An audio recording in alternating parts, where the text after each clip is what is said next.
কান্দে কত যারে যাও দেখা দাও গো দয়ার নবী ডাকি আপনায় বারে বার আল্লাহুম্মা সাল্লি আলা সাইয়্যিদিনা মাওলানা মুহাম্মদ ওয়া আলা আলি সাইয়্যিদিনা মাওলানা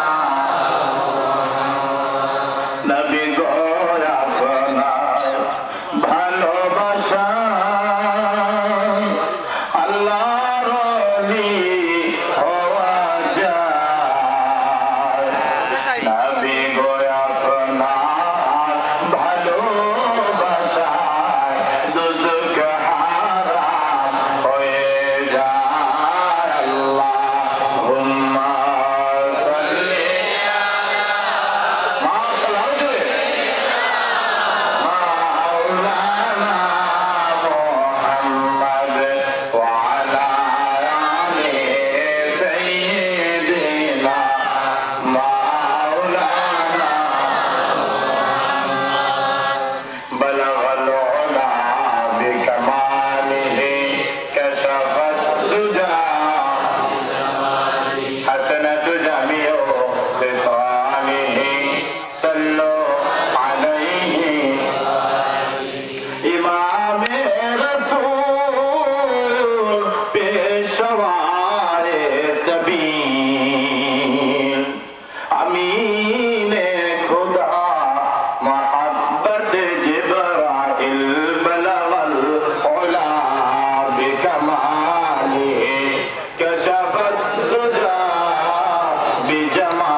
صلي وسلم وبارك عليه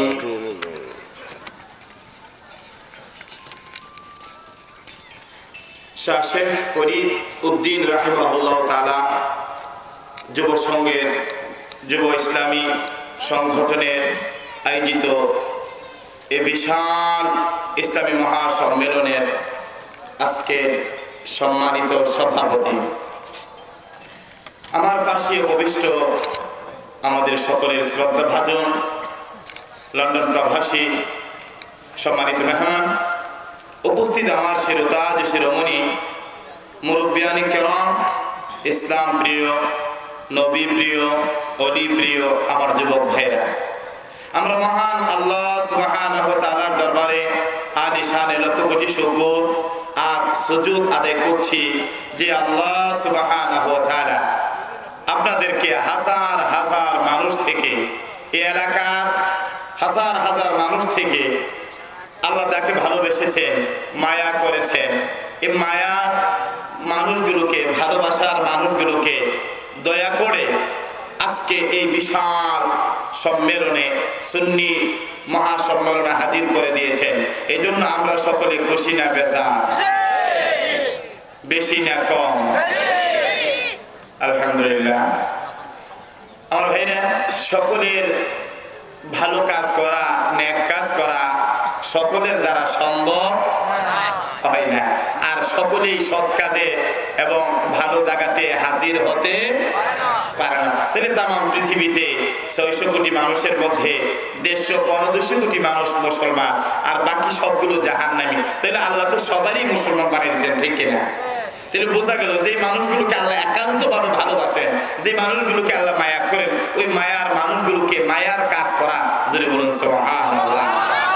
তাহলে আজকে এই শাহ শেখ ফরিদুদ্দীন রহমতুল্লাহ আলাইহির উপলক্ষে এই বিশাল মাহফিলে আপনারা যারা হাজির হয়েছেন, আমরা বুঝে নেব আপনাদের উপর আল্লাহ পাকের মায়ার নজর। তো আজকের এইটা সেই মাজারের সংলগ্ন একটা মাঠ, ঠিক কিনা? গতকালও মাঠ ছিল, আগামীকালও মাঠ হয়ে যাবে, কিন্তু এই মুহূর্তে এই জায়গার নাম হলো, আপনাদের এলাকায় অনেক ওয়াজ হয়, আমি সরকার বাজার আরো 8-10 বছর আগে নাম শুনেছি। তো এলাকায় অনেক মাহফিল হয় না? তো এটা সবাই জানেন না? এই জায়গার নাম কি এই মুহূর্তে? সবাই জবান খুলে বলেন, নাম কি? না বিশ্বাস হয় না? গতকালও মাঠ ছিল, জমিন ছিল, আগামীকালও হয়ে যাবে, কিন্তু কোরআন হাদিসের আলোচনা হওয়ার কারণে আল্লাহ সুবহানাহু ওয়া তাআলা এই জায়গাটার মর্যাদা এই মুহূর্তে দিয়েছেন বেহেশতের বাগান। চিৎকার মেরে বলুন সুবহানাল্লাহ। তাহলে আপনারা কোথায় আছেন? জোরে কথা বলছো, কোথায় আছেন? যারা বাড়িতে আছে বুঝেন না? যারা বাড়িতে আছে তারা কোথায় আছে? তো বাড়িওয়ালা আর বেহেশতের বাগান কি এক? ফারক বাইনা সামা ওয়াল আরদ, আসমান জমিনের যত না পার্থক্য, যারা বাড়িতে বসে আছেন আপনারা যারা আছেন তার মধ্যে এত পার্থক্য, জোরে বলুন সুবহানাল্লাহ। তাহলে আপনারা এই মুহূর্তে আছেন আল্লাহর জান্নাতের বাগানে। যারা বাড়িতে আছেন, রাস্তায় আছেন, বাজারে আছেন, তারা আছেন। বাজারে যারা আছে তাদের কথা তো রাসূল বলেছেন যে দুনিয়াতে দুইটা জায়গা ব্যাপারে, একটা হলো অতি উত্তম, আর একটা হলো সবচাইতে নিকৃষ্ট। উত্তমের মধ্যে হলো সবচাইতে আল্লাহর ঘর মাসাজিদ, জোরে বলুন সুবহানাল্লাহ। আর নিকৃষ্টের মধ্যে হলো বাজার। মানুষ যখন বাজারে যায় মিথ্যা কথা, আড্ডা, বিভিন্ন কথার মাধ্যমে সময় কাটা, আল্লাহ থেকে মানুষ কাফের হয়ে যায়। এই জন্য এই বাজারের কথা রাসূল বলেছেন নিকৃষ্ট। তো যাই হোক, আপনারা যারা আছেন, যারা বাজারে আছেন, বা গোটা জিন্দেগি বাজারে কাটাইবেন, আর বাজারে না বসে চলে আসেন আল্লাহর জান্নাতে। আল্লাহ তাদেরকে আসার তৌফিক দিয়ে আমরা একবার বলি আমিন। যারা বাড়িতে আছেন আপনারা কত ভাগা, এই ব্যাপারে আমি সামনে বলতেছি। 2 নম্বর হলো আপনারা এই মুহূর্তে আমরা আছি আল্লাহর জান্নাতের বাগানে। 2 নম্বর হলো রাসূল বলেছেন যারা এই বাগানে বসে যাবে তাদের মর্যাদা কত জেনে নাও। রাসূল বলেন ও খাফফাতুহুমুল মালাইকা, তার চতুর্দিক দিয়ে আল্লাহর নূরের ফেরেশতারা আপনাদেরকে ছায়ার মতো পরিবেষ্টন করে রেখেছে। চিৎকার মেরে বলুন সুবহানাল্লাহ। আমরা মাটির মানুষ, আর আমাদের চতুর্পাশে কারা আছে? নূরের ফেরেশতা। কারা আছে? নূরের ফেরেশতা। শুধু তাই নয়, রাসূল বলেন ও নাসালাত আলাইহিমুস সাকিনা, যতক্ষণ পর্যন্ত এই মাহফিল চলবে আল্লাহর করুণা, রাহমাত, বারাকাত আপনাদের প্রতি নাযিল হতেই থাকবে। জোরে জোরে বলুন সুবহানাল্লাহ। লাভ না লস? বাঙালি তো আবার লাভের পাগল। লাভ আছে যেখানে বাঙালি আছে, লাভ নাই যেখানে। আমাদের ক্যারেক্টার আজকের এই বিশাল মাহফিলে বসতে পেরে লাভ না লস? 1 নম্বর জান্নাতের বাগান, 2 নম্বর আমাদের চতুর্দিক দিয়ে নূরের ফেরেশতারা, 3 নম্বর হলো আল্লাহর প্রশান্তি, আল্লাহর দয়া, করুণা নাজিল হচ্ছে কেমন ভাবে? যেমন ভাবে আপনাদের প্রতি বৃষ্টি নাজিল হয়, আল্লাহর রহমত আপনাদের প্রতি ওইভাবে নাজিল হচ্ছে। চিৎকার মেরে বলুন সুবহানাল্লাহ। আমার ভাইরা, 4 নম্বর হলো আজকে যারা মাহফিল আয়োজন করেছেন এবং যারা কষ্ট করে আসছেন তাদের একটা সুসংবাদ হলো, সেটা হলো আপনার মা বাবা যারা নাই, অন্ধকার কবরে শুয়ে আছে, এই মা বাবার রূহগুলো খুশি হয়ে যাবে। জোরে বলুন সুবহানাল্লাহ। কি জন্য? ওই কবর থেকে রূহগুলো খুশি হয়ে যাবে, আমার সন্তানেরা আজকে এই জান্নাতের বাগান সাজাই, আমার সন্তানেরা আজকে মাহফিলে যাইয়া আমার জন্য হাত তুলে তুলে দোয়া করলো, হতে পারে রে সন্তান তোর দোয়ার বিনিময়ে আমার আল্লাহ তোমার আব্বার কবরকে বেহেশতের বাগান বানিয়ে দিবে।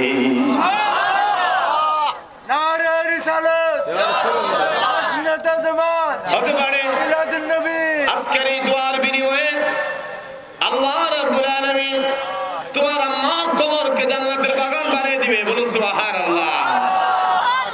আর তুমি যারা আজকে বাসায় বসে বসে এই জান্নাতের বাগানে আসতে পারলা না, ওই কবর থেকে মা বাবার রূহগুলো ধিক্কার দিতে থাকবে, দুনিয়াতে কেমন সন্তান আমি রেখে আসলাম, আজকে জান্নাতের বাগানে গেলি না, আমার জন্য একটু দোয়া করলি না।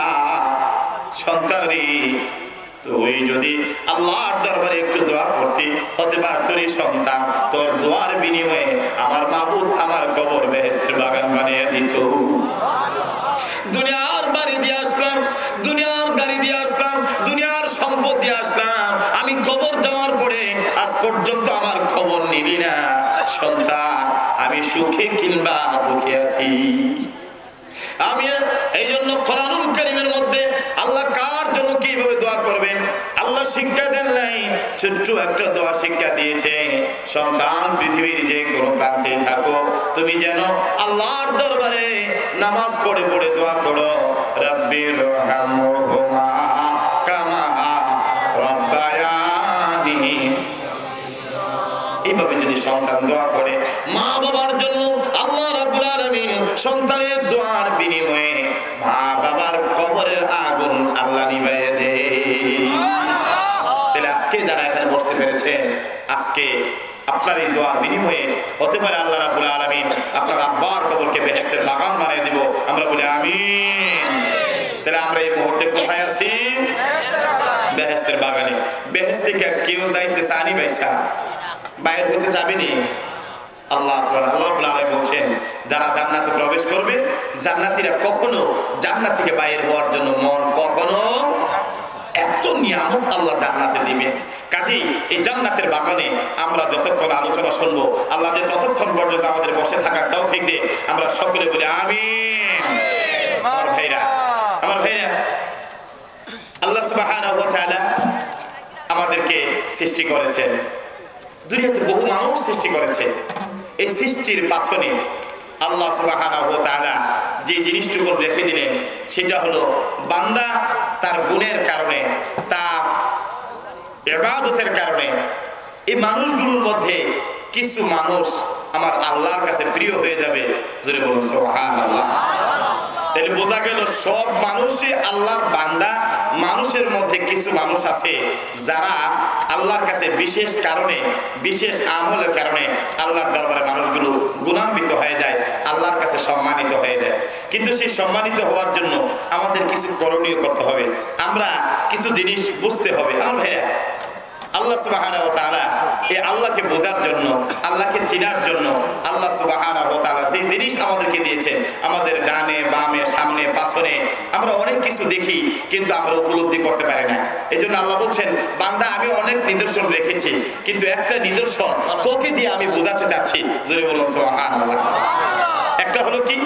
আল্লাহ রাব্বুল আলামিন বলেন, ওয়াফি আনফুসিকুম আফালা বান্দারে, আমাকে চিনার জন্য, আমাকে বোঝার জন্য, আমাকে পাওয়ার জন্য শুধু আসমানে যেতে হবে না, জমিনে যেতে হবে না। আমি আল্লাহকে বোঝার জন্য, বান্দা তুই যদি তোর নফসের দিকে তাকাস, তুমি যদি তোমার জীবনের দিকে তাকাও, দেখি বান্দা আমি কত সুন্দর করে তোরে বানাইলাম। কে বানাইছে? কে বানাইছে? আল্লাহ। দুনিয়াতে সব মানুষ আল্লাহ বানিয়েছেন, কিন্তু সব মানুষের মর্যাদা আল্লাহর কাছে সমান না।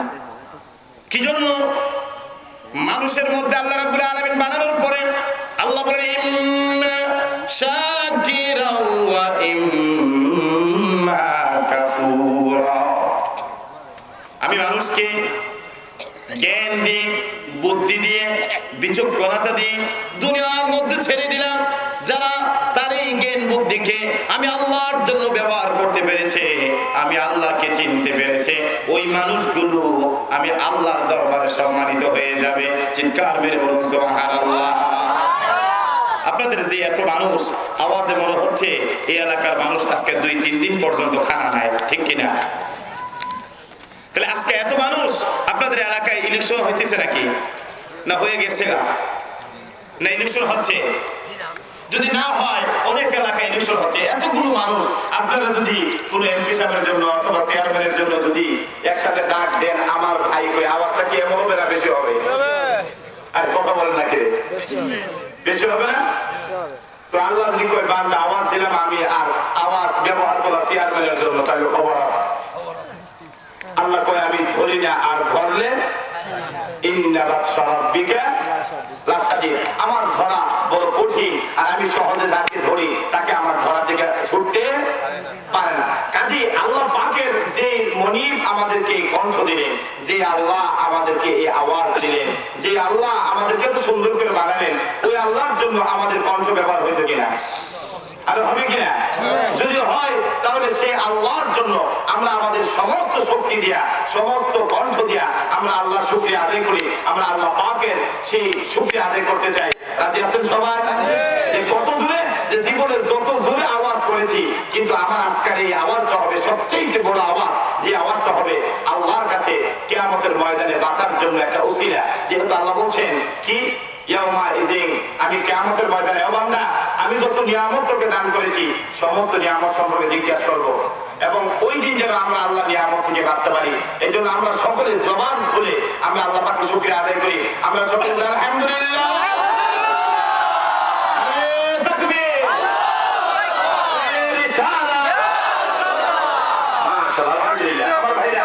আল্লাহ রাব্বুল আলামিন আমাদের এই কণ্ঠ, এই আওয়াজ আল্লাহ দিয়েছেন। এই আওয়াজকে যারা আল্লাহ পাকের জন্য, আল্লাহ রাসূলের জন্য যারা ব্যবহার করেছে, এই মানুষগুলো দুনিয়াতে এবং আল্লাহ আখিরাতে এই মানুষগুলো আল্লাহর কাছে মর্যাদাবান হয়ে যাবে। জোরে বলুন সুবহানাল্লাহ। আল্লাহ রাব্বুল আলামিন কোরআনুল কারীমে বলেন, ফাদখুলি ফি ইবাদি ওয়াদখুলি জান্নাতি। আল্লাহ কয় ফাদখুলি ফি ইবাদি, বান্দা আমার বান্দার সাথে তোমরা আমার জান্নাতে প্রবেশ করো। কার সাথে? আমার বান্দার সাথে। তাহলে বোঝা গেল বান্দার মধ্যে ক্লাসিফিকেশন আছে, বান্দার মধ্যে কোয়ালিটি আছে। আমরা যারা আছি আমরা সকলে আল্লাহর বান্দা। আমরা বান্দা কিনা? আমরা সকলে আল্লাহর বান্দা, কিন্তু বান্দার মধ্যে কিছু বান্দা আছে যারা বিশেষ কারণে আল্লাহর কাছে মর্যাদাবান হয়ে যায়। এটা তারা কারা? বুখারী শরীফে হাদিস শুনেছে, আল্লাহ রাসূল সাল্লাল্লাহু আলাইহি সাল্লাম বলেছেন, এই মানুষের মধ্যে কিছু মানুষ আছে আল্লাহর ইবাদত করতে করতে, আল্লাহর বندگی করতে করতে, আল্লাহর দাসত্ব করতে করতে ওই মানুষগুলো আল্লাহর ওলি হয়ে যায়। জোরে বলুন সুবহানাল্লাহ। আল্লাহ রাব্বুল আলামিন কোরআনুল কারীমে বলেন, ইয়া আইয়ুহাল মুযাম্মিল কুমিল লাইলা ইল্লা কালিলা। আল্লাহ নবী সারা রাত ভর আল্লাহর ইবাদত করতেন, আল্লাহর বندگی করতেন। আল্লাহ রাব্বুল আলামিন আল্লাহর হাবিবকে ডাক দিলেন, নবী গো আপনি সারা রাত আল্লাহর বندگی করছেন, আল্লাহর দাসত্ব করতেছেন, ইয়া রাসূলুল্লাহ আপনি সারা রাত আল্লাহর বندگی করতে হবে না, আল্লাহ আমার ইবাদত করতে হবে না। নবী গো আপনি রাতের কিছু অংশ যদি আল্লাহ ইবাদত করেন, আমি আল্লাহ রাব্বুল আলামিন আপনার প্রতি খুশি হয়ে যাব। বলুন সুবহানাল্লাহ। আল্লাহ ডাকটা বলছে, ইয়া আইয়ুহাল মুযাম্মিল, ও আমার চাদর আবৃতওয়ালা নবী। মুসা নবী পাথর নিয়ে হেঁটেছেন, আর মুসা নবী লাঠি নিয়ে হেঁটেছেন, ঈসা নবী লাঠি নিয়ে হাঁটছেন। আল্লাহ রাব্বুল আলামিন ঈসা নবীকে ও লাঠিওয়ালা নবী বলেন নাই, মুসা নবীকে ও মুসা লাঠিওয়ালা নবী বলেন নাই। আল্লাহ ডাক দিলেন, ও মুসা ও ঈসা ও ইব্রাহিম। আমার নবীকে আল্লাহ রাব্বুল আলামিন ডাক দিলেন, মুহাম্মাদুর রাসূলুল্লাহ ওয়াল্লাযীনা মাআহু আশিদ্দা। আল্লাহ রাব্বুল আলামিন এমন মায়া করে নবীকে ডাক দিয়েছেন, কোথাও ডাক দিয়েছেন তাহা, কোথাও ডাক দিয়েছেন ইয়াসিন। আমার নবী চাদর গায়ে দিয়ে বসে আছেন, চাদর গায়ে দিয়ে শুয়ে আছেন। আল্লাহ রাব্বুল আলামিন আল্লাহ নবীকে ডাক দিলেন, ইয়া আইয়ুহাল মুজাম্মিল, ওগো আমার চাদর আবৃতওয়ালা নবী, আপনি সারা রাত জাগ্রত হয়ে নামাজ পড়তে পড়তে আপনার পা মুবারক ফেলে ফেলেন। আমার ভাইরা, আল্লাহ ডাকটা বলেন, বন্ধু আপনি সারা রাত ইবাদত করতে হবে না, কুমিল লাইলা ইল্লা কালিলা, আপনি যদি রাত্রে কিছু অংশ আমার ইবাদত করেন, আমার বন্দেগী করেন, আমি আল্লাহ খুশি হয়ে যাব। চিৎকার করে বলুন সুবহানাল্লাহ। নামাজ পড়ে কার জন্য? আল্লাহর জন্য। কার জন্য? আল্লাহর জন্য। যিনি পড়েন ওনার কষ্ট হচ্ছে না, যার জন্য পড়া হয় ওনার কষ্ট হয়। এই জন্য আল্লাহ রাব্বুল আলামিন ডাকটা কয়, নবী গো আপনি এমন করে সারা রাত দাঁড়িয়ে দাঁড়িয়ে নামাজ পড়েন না। নবীর উপর কোনো ফরজ ছিল না, আমার নবী পড়তেন কেন? এই জন্য পড়তেন তামাম পৃথিবীর যারা আল্লাহর ওলি হবে, যারা আল্লাহর মাহবুব বান্দা হবে, যারা আল্লাহ পাকের কামের মানুষ হবে, ওই মানুষগুলো যেন আমার নবী থেকে আমল শিক্ষা নিতে পারে, আমল যেন গ্রহণ করে নিতে পারে। দুনিয়ার মানুষরে শুধু ঘুমায়া দিন রাত তুমি কাটাইয়ে দিলা, দিন কি দিন তুমি ঘুমাও, সারা রাত ঘুমাইতে থাকো। আল্লাহর ওলি যারা রাত্র যখন গভীর হয়ে যায়, আল্লাহর ওলিরা তখন ঘুমায় না। আল্লাহ রাব্বুল আলামিন বুখারী শরীফে হাদিস বলে এসেছে, রাত্রে যখন দুবার চলে যায় আল্লাহ রাব্বুল আলামিন একেবারে নিম্ন আকাশে এসে আল্লাহ ডাক দেয়, আল্লাহ মুস্তাগফিরিন, আরে বান্দা জীবন গুনাহ করতে করতে শেষ করে দিয়েছো, এই শেষ রাতে ওইটা আমি আল্লাহকে চাওয়ার জন্য, জীবনের গুনাহগুলো মাফ চাওয়ার জন্য কেউ আছো কি? আল্লাহ পাকের কামের মানুষগুলো ওই ডাক তাদের কর্ণকুহরে চলে যায়, তাদের হৃদয়ের মধ্যে চলে যায়। আর ওই অবস্থায় আল্লাহ পাকের মাহবুব বান্দাগুলো, আল্লাহর ওলি যারা হয়, কামেল মানুষ যারা হয়, ওই গভীর রাতে ওইটা তারা নামাজের মধ্যে দাঁড়ায় যাবেন সুবহানাল্লাহ। হাজার হাজার মানুষ ঘুমন্ত অবস্থায়, স্বামী নামাজে দাঁড়িয়ে গেল, বেগম নামাজ ঘুমন্ত অবস্থায়, ছেলেগুলো ঘুমিয়েছে, নামাজ পড়তেছে।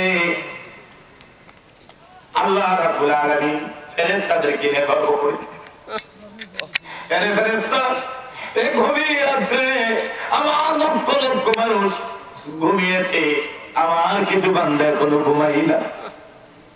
এই শেষ রাতে ওইটা ঠান্ডা পানি দিয়ে ওযু করে আমি আল্লাহকে পাওয়ার জন্য তারা দীর্ঘক্ষণ দাঁড়ায় দাঁড়ায় নামাজ পড়তেছে। মাবুদ তারা কি চায়? আমি আল্লাহর কাছে তারা ক্ষমা চাই।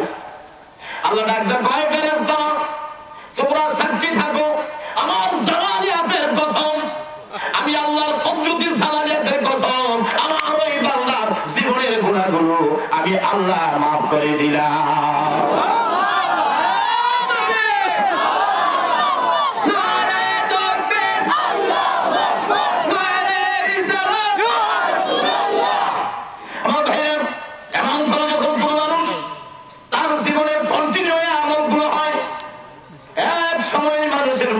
কত উপরে যায় তুমি জানোনি?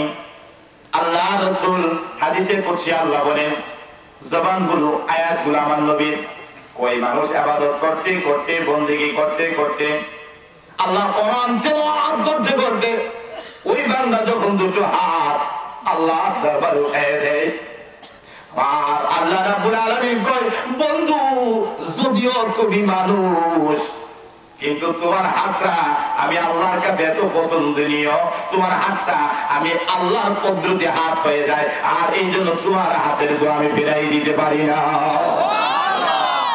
তাহলে বোঝা গেল আল্লাহর ওলিদের দোয়া আল্লাহ ফিরাইয়া দেন না। আর ভাইরা, আমি সাহেব কেবলা থেকে কিছুদিন পরে ওনার একজন প্রভি খলিফার সাথে আমার দেখা হলো। একদিন আমার বললো যে হুজুর আসেন আপনাকে একটা ঘটনা দেখাবো। আপনি দেখবেন যে সিলেট থেকে একটু সামনে আসেই হাতের ডানে যদি ঢাকার দিকে যান, একটা বিশাল কমিউনিটি সেন্টার আছে। আপনি দেখছেন কি জানি, আমি আমরা জানি না। এটার পাশে ওই ভদ্রলোক আমাকে বলতেছে যে হুজুর উনি বাউন্ডারি ওয়াল দিতেন আর এটা ভেঙে পড়ে যেত, বাউন্ডারি ওয়ালটা দিতেন ভেঙে পড়ে যেত না। সাহেব তখন ছিলেন, উনি কোথায় যাবেন ওয়াজের মধ্যে, তো হঠাৎ করে মাগরিব নামাজের সময় ওনার গাড়িটা কমিউনিটি সেন্টারের ভিতরে নিয়ে গেছে। নিয়ে আসে মাগরিব নামাজ পড়ছে, মালিক ওই লিমিটেড টাইম মানুষ কিভাবে সুযোগ গ্রহণ করে। নামাজ শেষ হলো, হুজুর কি বললো, সাহেব এই জায়গার মধ্যে আইসে আমি কয়েকবার আমি বাউন্ডারি দিছি, বাউন্ডারিটা দিলেই এটা ভেঙে পড়ে যায়, রাখতে পারি না, সাহেব একটু আপনি দোয়া করে দিন। আল্লাহর ওলি ও জায়গার মধ্যে তারা দোয়া করে দিলেন, আল্লাহর দরবারে দোয়া করে দিলেন। ওই লোকটা বলল, হুজুর আল্লাহর ওলি দোয়া করে গেলেন, আর আমি যখন তারপরে যখন আমি বাউন্ডারিটা দিলাম, আজও আমার ওয়ালের বাউন্ডারি ভাঙে না। আমার ভাইরা তাহলে বোঝা গেল আল্লাহর ওলিদের যে দোয়া, আল্লাহর ওলিদের যে, আমার ভাইরা এখানে এখানে কোরআন হাদিসে আলোচনা হচ্ছে, এখানে যদি কেউ বেয়াদবি করে আল্লাহ আকবার, গোটা জিন্দেগির আমল বরবাদ হয়ে যাবে। আসছেন ভালো কাজের জন্য, আল্লাহ জান্নাত দেন, যার যতটুকু ভালো লাগে বলবেন, কিন্তু বেয়াদবি করা যাবে না। এই আমার এক ভাই হয়তো উনি চোখে প্রবলেম আছে, উনি যেটা বলো আমাদের কোনো সমস্যা নাই, কিন্তু কেউ এসে রাসূলুল্লাহ সাল্লাল্লাহু আলাইহি ওয়াসাল্লামের কাছে যখন সাহাবায়ে কেরামরা যাইতো, যাওয়ার পরে এমন ভাবে বসে থাকতেন, মাঝে মাঝে আইসা কিছু লোক বেয়াদবি করত। আল্লাহ রাব্বুল আলামিন ডাক দিলেন, ইয়া আইয়ুহাল্লাযীনা আমানু লা তারফাউ আসওয়াতাকুম ফাওকা সাউতিন নবী। আমার বন্ধুর কাছে যখন আসো তখন তোমার কণ্ঠ, তোমার আওয়াজ যেন জোরে না হয়, যদি হয় আনতাহাবাতা আমালুকুম, তোমার জিন্দেগির সমস্ত আমল বরবাদ হয়ে যাবে। এটা বোঝা গেল এটা এক অলির দরবারে আমরা আসছি, কোনো বেয়াদবি করবো না। যারা ভালো না লাগে, আমি প্রথমেই বলেছিলাম, যারা সৎ কাজ সকলকে দেয়া করা সম্ভব হয় না, সকলে নেক কাজ করতে পারে, সবাই আল্লাহর ওলি হয়ে যেতেন। সকলের দ্বারা এই অনুষ্ঠানে বসে থাকা সম্ভব হয়, শয়তানে কেবল যায় গিয়া আজকে তোমার খোদার কসম, কোন দিকে যাবো, ঢাকা থেকে আসছি, গাড়ির চতুর্দিকে হালি দেখি ফুল নিয়ে হালি ছেলে মেয়ে দৌড়াদৌড়ি করতেছে। আমি কিন্তু ব্যাপার কিনে ড্রাইভার কোন হুজুর বোঝেন না, বলে না আজকে তো ভ্যালেন্টাইন ডে, অর্থাৎ বিশ্ব ভালোবাসা দিবস, আর যা ভালোবাসা দিয়ে কবর দাঁড়াবো না। আমি এই স্মৃতি জার্মানিতে দেখেছি, এই দিনগুলো আসতে ইউরোপে দেখেছি, ইটালিতে গেলাম, সেখানে গিয়ে দেখলাম যে ওই দিন একটা আরেকটা ফুল দিয়ে কবর দেওয়া, কবর আর যেমন ভালোবাসা দিয়ে মেরে না মাল্লা যা করে। এখন এই ভালোবাসা বাংলাদেশে চলে আসে, রাস্তায় রাস্তায়। আপনার এই গ্রাম দেশেও দেখলাম ছোট ছোট টেবিলের মধ্যে ছেলেরা ফুল নিয়া, গোলাপ ফুল, রজনীগন্ধা ফুল নিয়া, সেই ফুলের দাম ছিল 5 টাকা, আজকে এই ফুলের দাম হয়েছে 20 টাকা। কি জন্য? আজকে ভালোবাসাবাসী মানুষগুলোরে আজকে ফুল দিব, ফুল দিয়া কত আনন্দ করবো। নাউযুবিল্লাহ। এগুলো কি ইসলামে আছে? যে দেশে 95% ছেলে মেয়েরা মুসলমান, আর এই মুসলমান দেশে অমুসলিমদের কৃষ্টি কালচার এটা রয়েছে কয় নিষ্কুল, অর্থাৎ এই কাজটা ভালো না। কাজী এদেশের যুবকরা যে পাগল হয়েছে, আবার ওয়াজও এই আল্লাহ রাব্বুল আলামিন দেখেন, এই দেশে ভ্যালেন্টাইন ডে পালন হচ্ছে, আবার একই দিনে আমার যুবক ভাইয়েরা শাহ ফরিদুদ্দিন রহমাতুল্লাহ আল্লাহর ওলির সঙ্গ আয়োজিত আজকে তারা এই বিশাল মাহফিল আয়োজন করেছে। তাহলে বোঝা গেল যুবকদের মধ্যে পার্থক্য আছে, আর আছে কিনা? আল্লাহর ওলির পক্ষে কাজ করে, আর আরেকজন শয়তানের পক্ষে কাজ করে। এটা কিয়ামত পর্যন্ত থাকবে। এজন্য আল্লাহ বলছেন এই পৃথিবীতে 2টা দল। কয়টা দল? 2টা। একটা হলো হিজবুল্লাহ, আল্লাহর দল, আর একটা হলো হিজবুস শায়াতিন, আর একটা শয়তানের দল। একদল যাবে শয়তানের পক্ষে, আর আরেকদল যাবে আল্লাহর পক্ষে। আল্লাহর পক্ষে। আপনারা যারা আজকে যুবকরা যারা চলে আসো, তোমরা আল্লাহর পক্ষ হয়ে আসো, আল্লাহর জান্নাতের বাগানে আসো, তোমাদের চতুর্দিকে নূরের ফেরেশতারা আছে, তোমাদের উপর প্রশান্তি নাযিল হচ্ছে। এর চাইতে বড় লাভবান উম্মতে মুহাম্মাদি অর্থাৎ গোটা মুসলমানের জন্য আর হতে পারে না। আমার ভাইরা কয়েকদিন পরে পরে দেখি লন্ডনে, আপনার জার্মানিতে, ফ্রান্সে বাংলাদেশের গায়িকারা লক্ষ লক্ষ টাকা খরচ করে নিয়ে যায়। আমি কই কিনি, আর টাকা কোথায় খরচ করার জায়গা পাস না, বহুদূর সামান্য আনন্দ করি। তোমার জীবনের এই আনন্দ কখন বেআনন্দ হয়ে যায় তুমি কি জানো? আল্লাহ রাব্বুল আলামিন বলেন, ফালা ইস্তাগফিরুনা সাআতাও ওয়ালা ইস্তাকদিমুন। বান্দা আনন্দ করতে করতে তোর জীবন তুই চালাচ্ছিস, জানোস নি জীবনে কখন তোর জীবনের বাতি নিভে যাবে, কখন তোর জীবনের হায়াত শেষ হয়ে যাবে। আর যখন শেষ হয়ে যাবে, একটা সেকেন্ডের সময় আল্লাহ আর দিবে না। আরে মানুষ সময় কাটে না, সময়ের জন্য এত কিছু করো। এমন একদিন আসবে এই সময়ের জন্য তুমি কাঁদবা, এই সময় আর তোমার জীবনে তুমি মিলাইতে পারবা না। এই জন্য আমার ভাইরা আজকে এই সময় থাকতে এই সময়কে মূল্যায়ন করে পৃথিবীতে সবচাইতে আমরা হলাম অলস জাতি। আমি জার্মানিতে দেখেছি আজকে পৃথিবীর শ্রেষ্ঠ 5টা গাড়ির কোম্পানি তারা বানায়, মার্সিডিজ, BMW, ভক্সওয়াগেন, ওপেল, এরকম গাড়িগুলো আজকে তারা পৃথিবীকে অর্থাৎ তারা আখেরাত বুঝে নাই, কিন্তু টেকনোলজিতে আজকে জার্মানিরা পৃথিবীর শ্রেষ্ঠত্ব আছে। কোরিয়ার মানুষগুলো 12 ঘন্টা কষ্ট করে আজকে টেকনোলজিতে তারা এত উন্নত হয়ে গেল। পৃথিবীর অন্যান্য দেশগুলো, আমরা এমন এক জাতি সাপের খেলা দেখা 2 ঘন্টা কাটাই দেয়। বিকালবেলা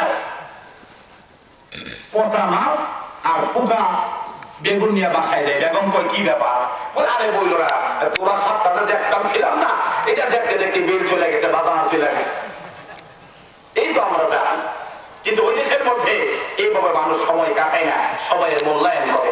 তো যেই জাতি সময়কে মূল্যায়ন করতে পারে না, এই জাতি দুনিয়া এবং আখিরাতে উন্নত লাভ করতে পারে না। আপনারা মুসলমান, আপনি যদি সময়টা আল্লাহর কাজের জন্য লাগান। আচ্ছা, এখানে কি ধোয়াটা কিছু থেকে আসতেছে, এটা একটু দূরে নিয়ে যান।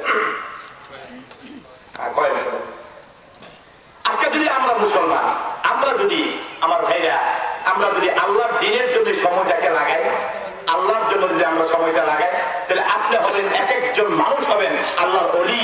যদি বলুন সুবহানাল্লাহ। আপনি যদি এই সময়টা টেকনোলজিতে লাগান, কলকারখানাতে লাগান, আপনি যদি কোনো উন্নত কাজ করার জন্য লাগান, আপনি হবেন, এই বাংলাদেশ হবে সবচাইতে বড় উন্নত দেশ। গত কয়েকদিন আগে জার্মান থেকে আমার মসজিদে উদ্বোধন করি, সেখানে আমাদের চ্যান্সেলর এবং ইকোনমিক্স কাউন্সিলর, যিনি জার্মানের সাথে বাংলাদেশের সমস্ত অর্থনীতি নিয়ে কথা বলে, সে আমার মসজিদে গিয়েছিলেন বার্লিনে। তো যাওয়ার পরে সেখানে এক পর্যায়ে এবং এক জার্মানি লোক গিয়েছিলেন, সে বললো বাংলাদেশে আইসা ঘুরে কয়েকদিন পরে গিয়ে বললো যে বাংলাদেশ এমন এক দেশ যেখানে অনেক শ্রমিক যুবক পাওয়া যায়, যারা কাজ করতে পারবে 10 ঘন্টা 12 ঘন্টা। সে দেশে যদি কোনো কাজের দেওয়া হয়, তাহলে ওই দেশে সবচেয়ে লাভবান হবে। তারা দেখেন কি চিন্তা করে। তাহলে আমরা এই দেশের ছেলেরা এই ভ্যালেন্টাইন ডেকে আপনার গোলাপ ফুল নিয়ে করে বিভিন্ন ভাবে সময় কাটাই দিচ্ছে। আল্লাহ এগুলো থেকে যেন আমাদের দেশকে, আমার যুবক ভাইদেরকে, আমার মা বোনগুলোকে হেফাজত করে। আমরা বলি আমিন। বলতেছিলাম আপনাদেরকে নিয়ে, আল্লাহর দরবারে মানুষ যখন ইবাদত করে, এই মানুষটার মর্যাদা কি বেড়ে যায়। আল্লাহ নবী বলেন, মানুষ ইবাদত করতে করতে গভীর রাত্রে যখন উঠে আল্লাহর ইবাদত করে সিজদায় পড়ে যায়, আমার আল্লাহ রাব্বুল আলামিন আকাশের ফেরেশতাদেরকে ডাক দেয়, ফেরেশতারা নেই, হাজার হাজার মানুষ ঘুমিয়ে আছে, হাজার হাজার মানুষ থেকে আমার এই বান্দা এখনো ঘুমাই না। গভীর রাত্রে উঠে আমি আল্লাহর কাছে তার জীবনের গুনাহগুলো মাফ চাচ্ছে। ফেরেশতারা তোমরা সাক্ষী থাকো, আমি আল্লাহ রাব্বুল আলামিন তার জীবনের গুনাহগুলো মাফ করে দিলাম। আল্লাহ আকাশে ফেরেশতা নিয়ে গর্ব করতে থাকে। আল্লাহ রাব্বুল আলামিন শুধু এই কথা বলে শেষ হয় না, সপ্তম আসমানে এসে ডাক দেন, আল্লাহ মুস্তারযুকিন, আমন কেউ আছো যে শেষ রাতে আমি আল্লাহর কাছে আমার দরবারে রিজিক চাইবা। আমরা তো চাই মানুষের কাছে, কার কাছে আমরা চাইবো তাও জানি না। এই দুনিয়ার যত ভালো মানুষই হোক, একবার গিয়ে 1000 টাকা চাইলেন, 5000 টাকা চাইলেন, কিন্তু 2 দিন পরে যদি আবার চান, তখন দেখা যাবে আপনাকে যদি দেখে এই দিকটা, সে চলে যাবে আরেক দিকটা।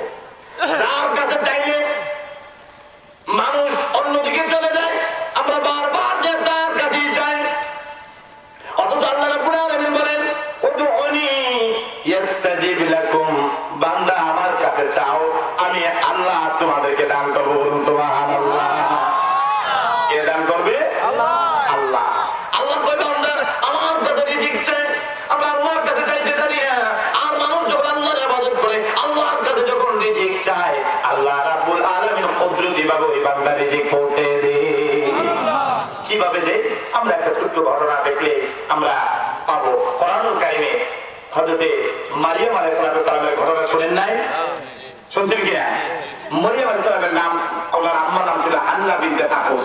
অর্থাৎ মারিয়াম আলাইহিস সালাম, ওনার আম্মা যখন ওনার মায়ের গর্ভে এমত অবস্থায় মারিয়াম আলাইহিস সালামের আম্মা নিয়ত করছিল, আল্লাহ গো, আমাকে যদি তুমি একটা ছেলে সন্তান দাও, এই সন্তানটা তোমার রাস্তায়, তোমার ঘরে তথা বাইতুল মুকদ্দাসে তোমার ইবাদত করব, তার জন্য মানব করে দিন।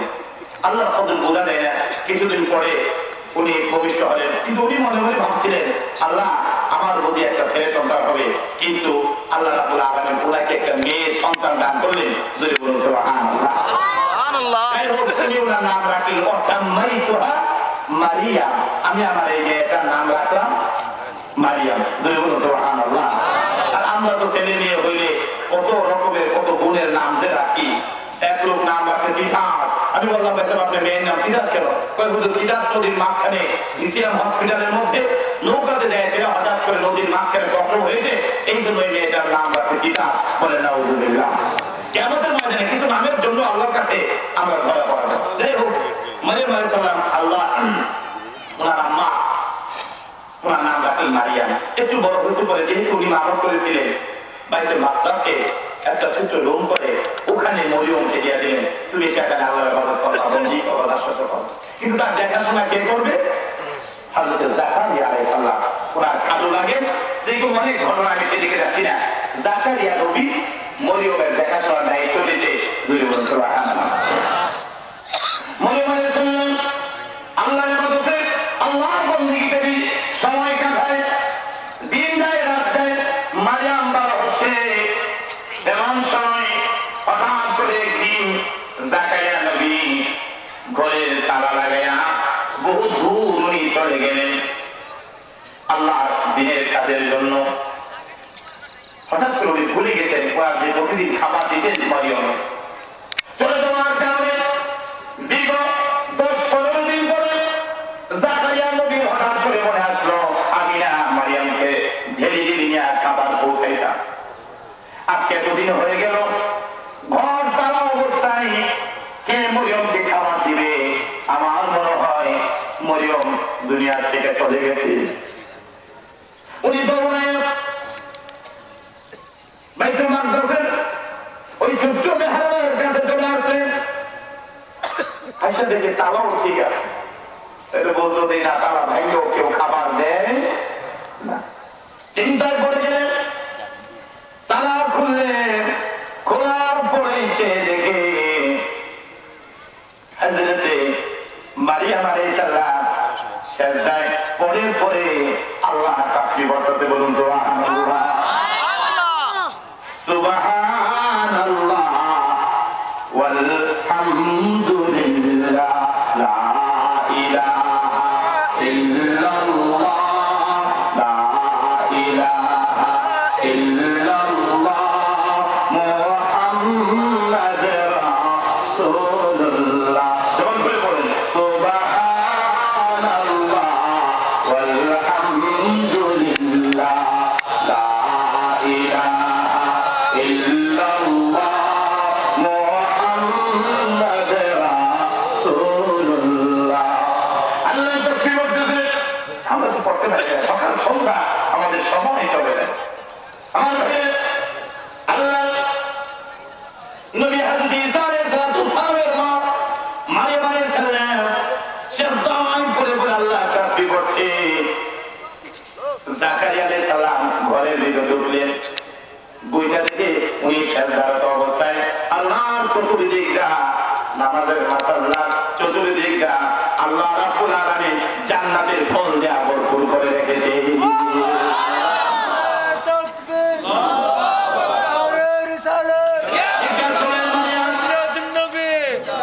আজকে কয়েকদিন হলো আমি তোমার দেখাশোনা করতে পারি না, আমি তোমার কাছে আসতে পারি না। তালার জায়গার তালা থাকলো, দরজাগুলো বন্ধ থাকলো।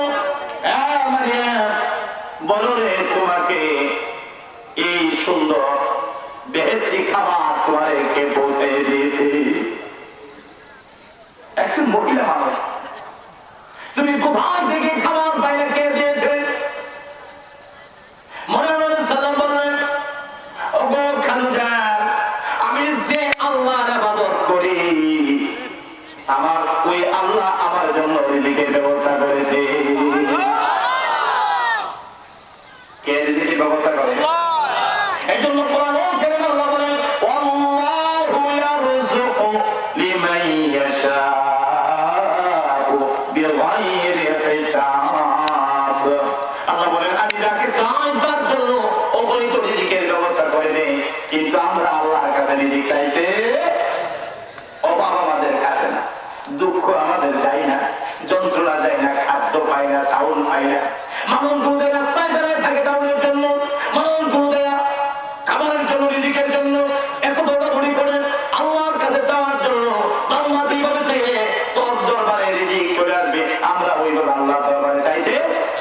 পাইনি। তাহলে একটা ঘটনা শুনে ডাকাতি করার জন্য রওনা হয়েছে। এখন রাস্তাঘাটে রাত্রে যাওয়া যায় না, মাহফিল করে গাড়ির সামনে গাছ ফালাই দিয়া সেরা হুজুর মুজুর কিচ্ছু বলতে না, কথা আছে দিয়ে আসা গাড়ি গুলির গ্লাস ভেঙে। গত বছর আমি কক্সবাজার একটা প্রোগ্রামে যাচ্ছি, 11টার সময় বিশাল গাছ ফালাই দিই। আমার ড্রাইভার খুব ভালো ছিল, আলহামদুলিল্লাহ, যে কোনো ভাবে আল্লাহ বাঁচাই নিয়েছে, আলহামদুলিল্লাহ। যুবক ছেলেরা, এক ছেলেরা এইভাবে কষ্ট করে, আরেক ছেলেরা রাস্তায় গাছ ফেলে মানুষের অর্থ সম্পদগুলো লুণ্ঠন করে নিয়ে আসে। না বুঝা আমার কারণ ডাকাত দলের ডাকাতি করবে, তারপরে প্ল্যান প্রোগ্রাম চলছে। তো 6 ডাকাত একসাথে বসে খাবারে রুটি খাচ্ছে, রুটি ছিঁড়ে ছিঁড়ে খাচ্ছে। হঠাৎ করে এমন সময় একটা কাক আইসা মাঝখান থেকে একটা রুটির টুকরা নিয়ে, সামনে একটা মরা খেজুর গাছ, মাথাটা নেই, সে জায়গার মধ্যে বসে কাকটা তার মুখে যে রুটির টুকরাটা আছে ওখানে ফেলে দেয়। আবার খাইতেছে রুটি টুকরা করে করে, সেখান থেকে আইসা কাকটা ওখান থেকে ওয়াল দিয়ে আসে 6টা মানুষের মাঝখান থেকে আরেকটা রুটির টুকরা নিয়ে আসে ওই খেজুর গাছে, যে মরা খেজুর গাছ, তার মরা খেজুর গাছের উপরে আবার খেজুরের টুকরাটা ছেড়ে দেয়। তো ডাকাতের যে সর্দার, সে মনে মনে ভাবলো যে কাকটা আমরা 6টা মানুষ ভয় পাই না, রুটির টুকরাটা 2 বার নিয়ে আসে, নিজে খাইলো না, ওখানে গাছের উপরে রেখে দিল, দেখি তো সেখানে কি আছে। তার মধ্যে একটা ফিলিংস জাগ্রত হলো। তো এই পাশের বাড়ি থেকে একটা মই এনে মরা খেজুর গাছের মধ্যে মই লাগাইয়া ডাকায় সর্দার বিয়ে বিয়ে উঠছে। ওইটা দেখে মরা খেজুর গাছে পানি পড়তে পড়তে এটা গর্ত হয়ে গেছে, আর গর্তের ভিতরে একটা অন্ধ অজগর সাপ হার করে আছে, আর তার মুখের মধ্যে কাকটা নিয়ে আর রুটির টুকরা গুলো ছেড়ে দিয়েছে। চিৎকার করে বলুন সুবহানাল্লাহ।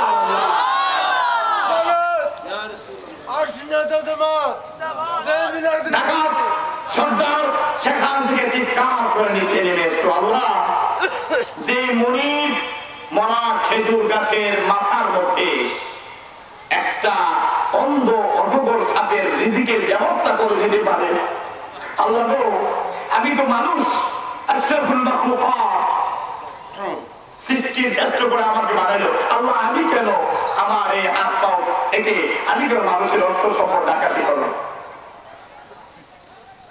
তাদেরকে নিয়ে ডাকাত বাকি 7 জন নিয়ে বসে গেল। এবার ডাকাত সাথী ভাইয়েরা, আমি যে ঘটনা দেখেছি, আজকাল থেকে আমি তওবা করে নেব, আমার জীবনে আমি আর কোনোদিন ডাকাতি করবো না। জোরে জোরে বলুন সুবহানাল্লাহ। কি হয়েছে না, যে রিজিকের জন্য, ছেলে মেয়ের রিজিকের জন্য আমার জীবনে আমি এত কষ্ট করলাম, আজকে যদি একটা মরা খেজুর গাছের মাথার মধ্যে যদি একটা অন্ধ অজগর সাপের জন্য আল্লাহ কাকের মাধ্যমে রিজিক পৌঁছাই দিতে পারে, আর আমি যদি আল্লাহর বান্দা হয়ে থাকি, আমার আল্লাহ কেন আমার জন্য রিজিক পৌঁছাবে না? আল্লাহর কাছে তওবা করে নিবে। আমার আল্লাহ ডাক দেন, তুবু ইলাল্লাহি তাওবাতান নাসুহা। বান্দারে, জীবনে যত অন্যায় করেছো, যত গুনাহ করেছো, তুমি যদি খালেস ভাবে আল্লাহর কাছে তওবা করো, আমার আল্লাহ তোমার জীবনের গুনাহগুলো মাফ করে দিবে। আল্লাহর কাছে জীবনের গুনাহগুলো মাফ চাওয়া, আল্লাহর কাছে ক্ষমা চাওয়া। ডাকাত দল শেষ পর্যন্ত একজন আল্লাহ পাককে চেনার কারণে, মানুষ যখন আল্লাহকে চিনে ফেলে, মানুষ যখন বুঝে ফেলে আল্লাহ এবং আল্লাহ রাসূলকে, তখন সেই মানুষটা হয়ে যায় পৃথিবীর শ্রেষ্ঠ মানুষ। চিৎকার করে বলুন সুবহানাল্লাহ। আবু জাহেল নাম শুনেন না? আর শুনছেন কিনা? আবু জাহেলের ছেলের নাম ছিল ইকরামা। কি ছিল? ইকরামা। তাহলে আবু জাহেল যেমন আমার রাসূলের সবচেয়ে বড় দুশমন ছিল, তার ছেলেও তেমন বড় দুশমন। বদরের প্রান্তরে বাবার সাথে যুদ্ধ করতে গেছে, বদরের প্রান্তরে মুসলমানের হাতে আবু জাহেল নিহত হলো। কোন রকম ভাবে তার ছেলে বীর যোদ্ধা খালিদ বিন ওলীদের মতো, যখন মুসলমান ছিল না, কোন রকম ভাবে জীবনটা বাঁচায় মদিনাতে মক্কাতে আসে। আসার পরে আবার তার মনের মধ্যে একটা বিশাল বিদ্রোহ জেগে আছে। বাবার জীবনের শেষ লাস্টটা পর্যন্ত মক্কাতে আনতে পারলাম না, নিজে ইচ্ছা মতো তাকে পড়াইতে পারলাম না, তাকে নিজ হাতে তাকে থামাইতে পারলাম না। কলিজার মধ্যে বাবার আগুন দাও ধাও করে জ্বলতেছে, শুধু বুঝে আছে কখন কিভাবে কি করা। সেই গ্রামে উহুদের যুদ্ধ, মুসলমানের বিরুদ্ধে যুদ্ধ করেছে, মুসলমানদের কলিজার মধ্যে আঘাত দিয়েছে। আল্লাহ রাব্বুল আলামিন যখন ইন্না ফাতাহনা লাকা ফাতাহাম মুবিনা মক্কা বিজয় যখন আল্লাহ রাব্বুল আলামিন দান করলেন, আল্লাহ নবী 10,000 সাহাবী নিয়ে মক্কা থেকে রওনা হলেন। সারা মক্কার মানুষগুলো মদিনা থেকে খবর পেয়ে সবাই যার তার জীবন